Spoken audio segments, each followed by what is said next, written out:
ay kay Jesus maglapitan upang kayo'y masiyahan. Alleluia, Alleluia, Alleluia,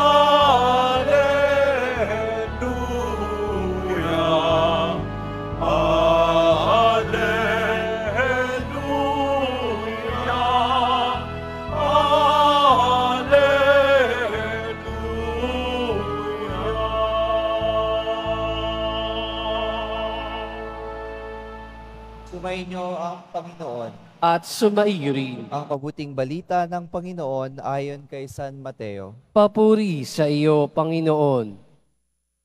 Noong panahong iyon, umalis si Jesus sa kanyang paglakad, nakita niya ang isang taong ang pangalay Mateo. Nakaupo ito sa paningilan ng buwis.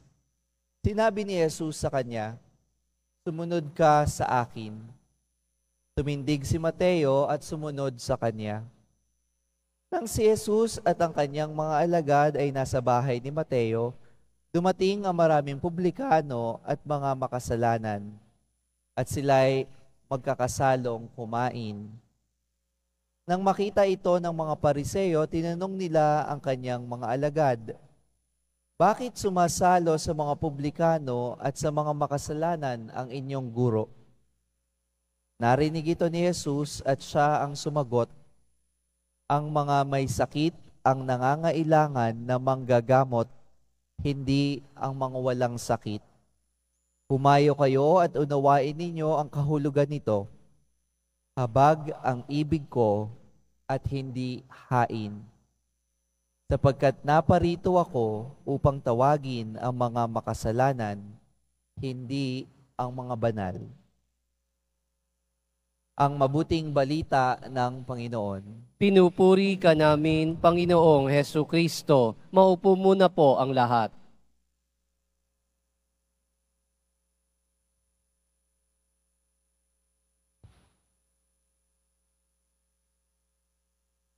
Magandang gabi po sa inyong lahat.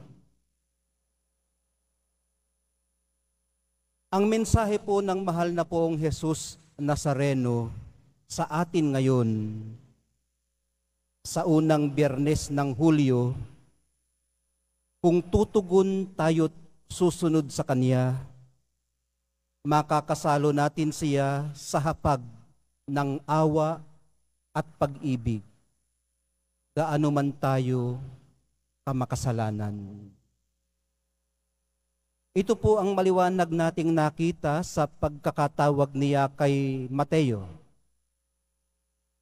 Kilala naman natin kung sino siya.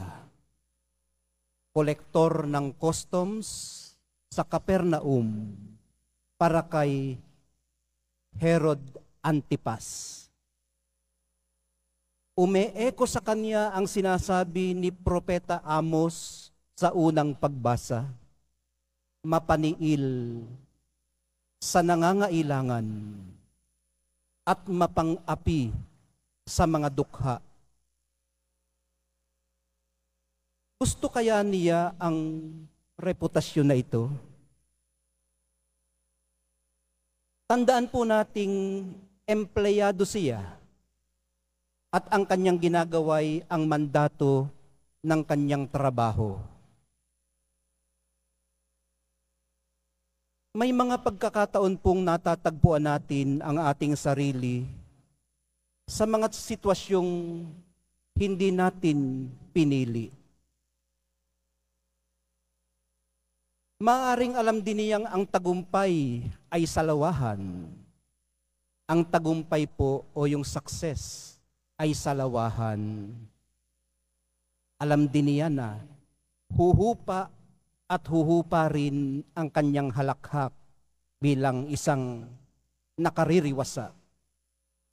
Huhulaw at huhulaw din ang palakpak na kanyang ine-enjoy pagkasama niya ang kanyang mga kaibigan dahil baka lagi niyang inililibre. Ang sabi nga ng Panginoon ayon kay Amos, ang inyong kapistahay gagawin kong araw ng pamimighati, at ang masasayang awitin ninyo'y magiging pananangis. May mga pagkakataon pong inaakala nating walang dulo ang pagdiriwang. Pero maaaring hindi naman komportable si Mateo sa kaniyang kinalalagyan na korap na lang siya ng sistema at ng mga mas malalaki, mas malalakas, at mas matataas kaysa kanya. Nangangarap din po siguro siyang darating ang araw na lalaya rin siya sa mapaniil na kalagayan kung saan isa siyang kasangkapan. Maaaring naghahangad din po siya ng buhay na ligtas sa lahat ng ito. Kaya nang tawagin siya ng mahal na poong Jesus Nazareno, walang pagdadalawang isip, walang pagkikibit-balikat, walang pag-uurong-sulong siyang tumayo at iniwan ang lahat at sumunod sa kanya. May mga pagkakataon pong nagre-reach out sa atin ang Diyos sa kabila ng ating pagkamakasalanan. Sa ating kalooban ay alam natin ang tama para sa atin. At kukulitin po tayo nito hanggat hindi natin dinirinig ang tawag. Ito ang magpapanatili sa ating gising sa gabi kung minsan. Ang bigla nating maaalala pag abala tayo at ang titingalain natin sa ibang malaya ng nakatugon sa tawag. Hindi man natin maihain ang ating sarili, ang ialay po natin ay ang ating habag. Ito ang ibig niya. Ang biyaya nawa ng konkretong pag-aksyon, dala ng habag, ang tanggapin natin sa pagtanggap natin sa banal na Eukaristiya.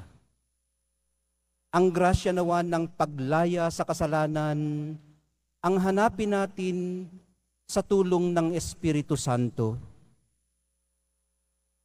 Mahal na poong Jesus Nazareno, turuan niyo po kaming mahabag ng tulad ninyo.